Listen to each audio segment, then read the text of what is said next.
The Secret Garden, Chapter 23, Magic. Dr. Craven had been waiting some time at the house when they returned to it. He had indeed begun to wonder if it might not be wise to send someone out to explore the garden paths. When Colin was brought back to his room, the poor man looked him over seriously. "You should not have stayed so long," he said. "You must not overexert yourself." "I am not tired at all," said Colin. "It has made me well. Tomorrow I am going out in the morning as well as in the afternoon." "I'm not sure that I can allow it," answered Dr. Craven. "I'm afraid it would not be wise." "It would not be wise to try and stop me," said Colin quite seriously. "I am going." Even Mary had found out that one of Colin's chief peculiarities was that he did not know in the least what a rude little brute he was, with his way of ordering other people about. He had lived on a sort of desert islet all his life, and as he had been king of it, he had made his own manners and had had no one to compare himself with. Mary had indeed been rather like him herself, and since she'd been at Misselthwaite and had gradually discovered that her own manners had not been of the kind which is usual or popular. Having made this discovery, she naturally thought it of enough interest to communicate to Colin. So she sat and looked at him curiously for a few minutes after Dr. Craven had gone. She wanted to make him ask her why she was doing it, and of course she did. "What are you looking at me for?" he said. "I am thinking that I'm rather sorry for Dr. Craven."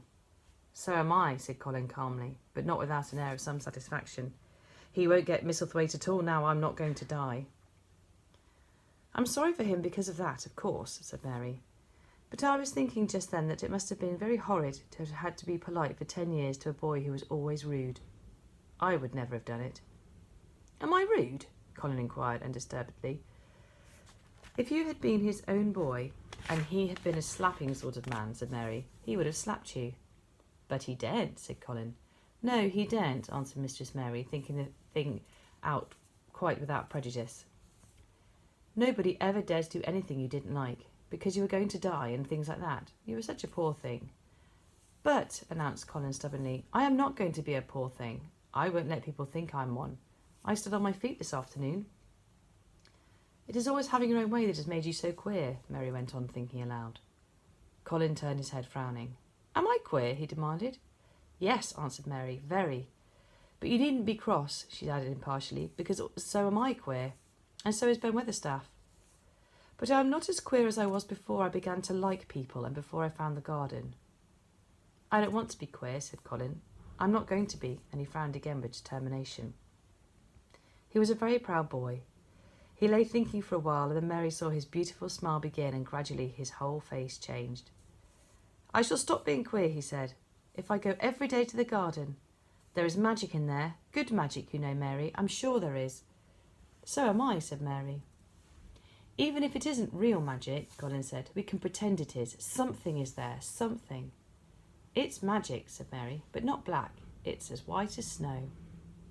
They always call it magic, and indeed it seemed like it in the months that followed, the wonderful months, the radiant months, the amazing ones. Oh, the things which happened in that garden. If you have never had a garden, you cannot understand.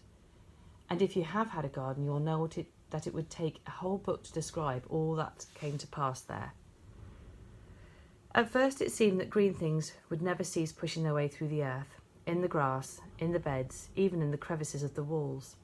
Then the green things began to show buds, and the buds began to unfurl and show colour, and every shade of blue, every shade of purple, every tint and hue of crimson.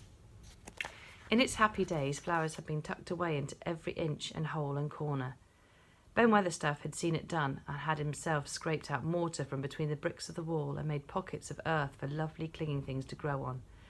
Iris and white lilies rose out of the grass in sheaves, and the green alcoves filled themselves with amazing armies of the blue and white flower lances of tall delphiniums or columbines or campanulas. "She was main fond of them, she was," Ben Weatherstaff said. "She liked them things, and was always pointing up to the sky, she used to tell. Not as she was one of them, as looked down on the earth, not her. She just loved it. But she said, as blue the sky always looks so joyful." The seeds Dickon and Mary had planted grew as if fairies had tended them.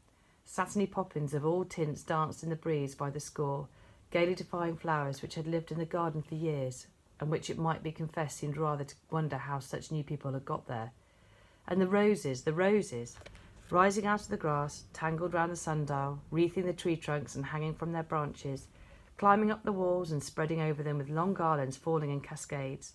They came alive day by day, hour by hour, fair, fresh leaves and buds, tiny at first, but swelling and working magic, until they burst and uncurled into cups of scent, delicately spilling themselves over their brims and filling the garden air. Colin saw it all, watching each change as it took place.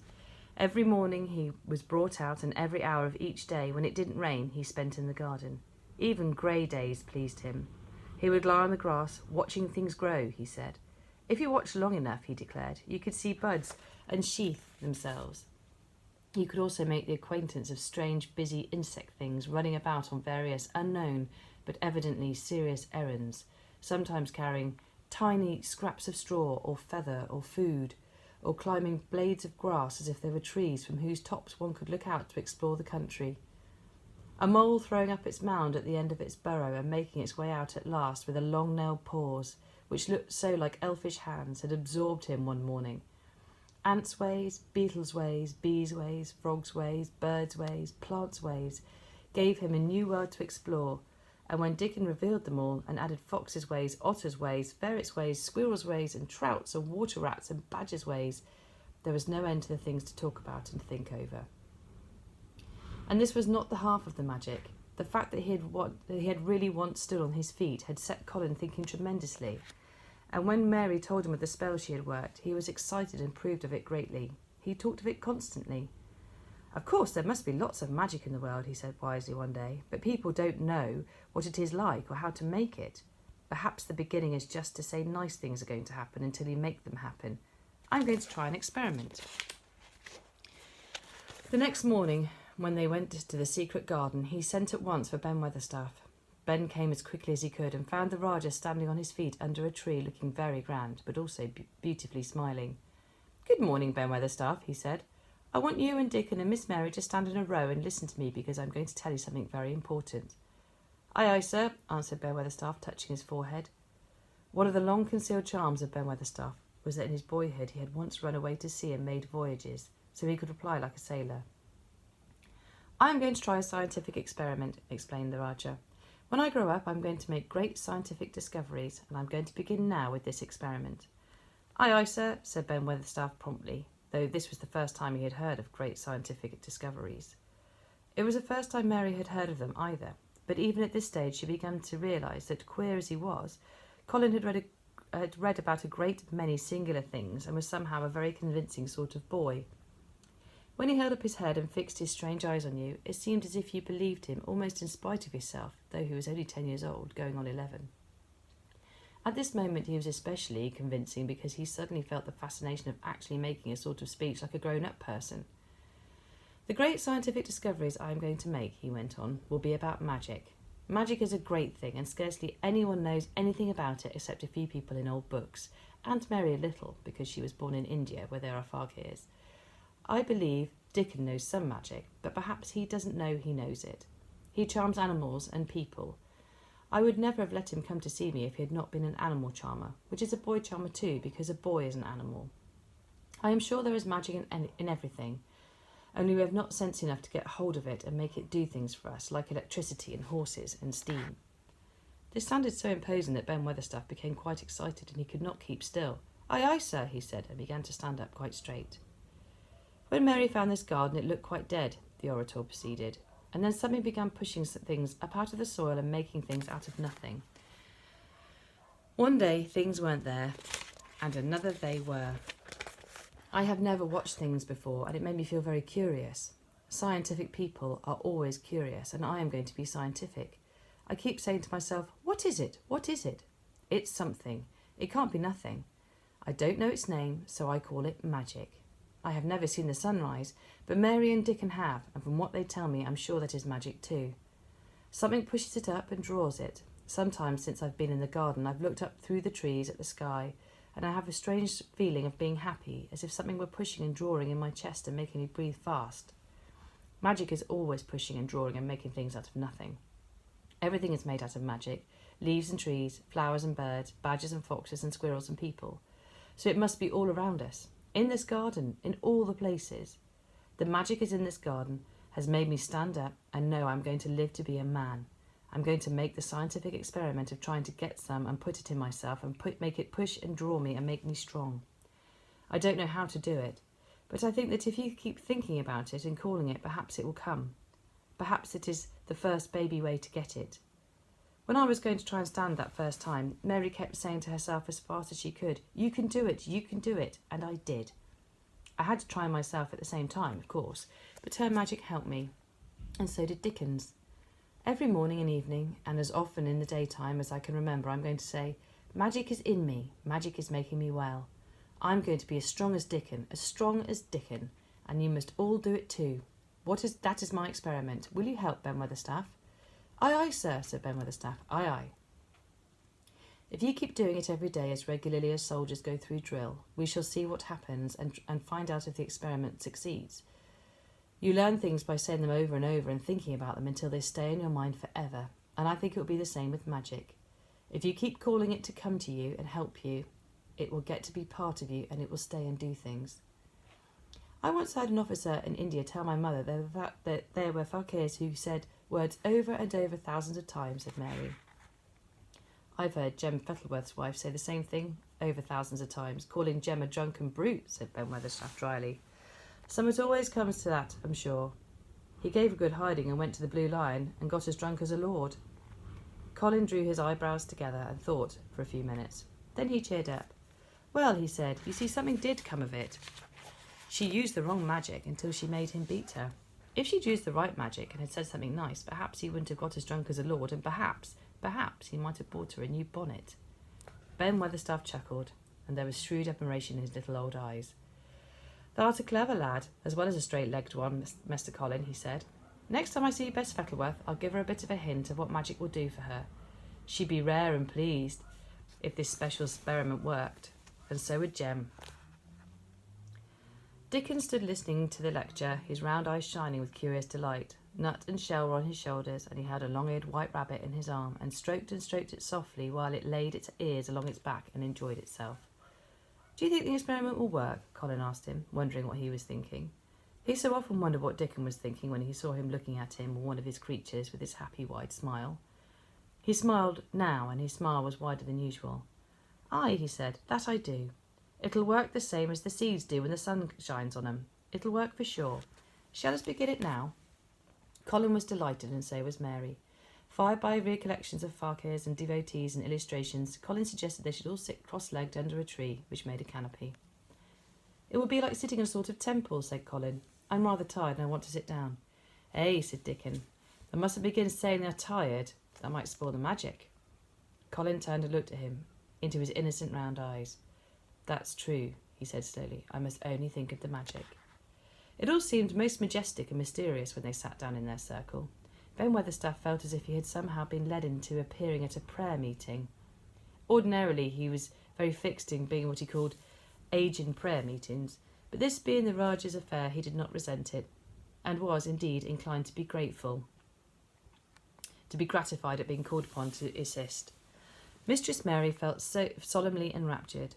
Dickon held his rabbit in his arms, and perhaps he made some charmer's signal no one heard, for when he sat down cross-legged like the rest, the crow, the fox, the squirrels, and the lamb slowly drew near and made part of the circle, settling each into a place of rest, as if of their own desire.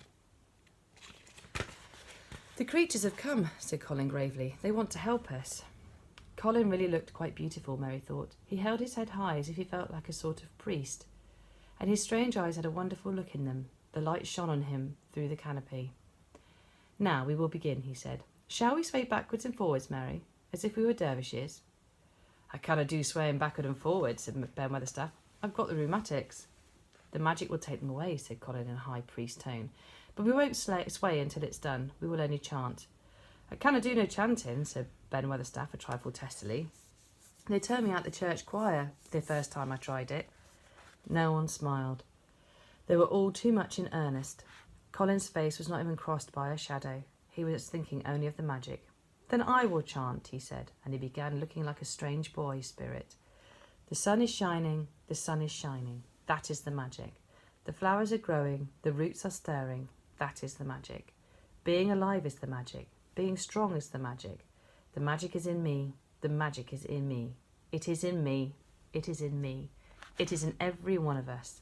It is in Ben Weatherstaff's back. Magic. Magic. Come and help. He said it a great many times, not 1,000 times, but quite a goodly number. Mary listened entranced. She felt as if it were at once queer and beautiful, and she wanted him to go on and on. Ben Weatherstaff began to feel soothed into a sort of dream which was quite agreeable. The humming of the bees in the blossoms mingled with the chanting voice and drowsily melted into a doze. Dickon sat cross-legged with his rabbit asleep on his arm and a hand resting on the lamb's back. Sutter pushed away a squirrel and huddled close to him on his shoulder. The grey film dropped over his eyes. At last Colin stopped. "Now I'm going to walk around the garden," he announced. Ben Weatherstaff's head had just dropped forward and lifted it with a jerk. "You've been asleep," said Colin. "Now to the sort," mumbled Ben. "The sermon was good enough, but I'm bound to get out here before the collection." He was not quite awake yet. "You're not in church," said Colin. "Not me," said Ben, straightening himself. "Who said I were? I heard every bit of it. You said the magic was in my back. The doctor calls it rheumatics."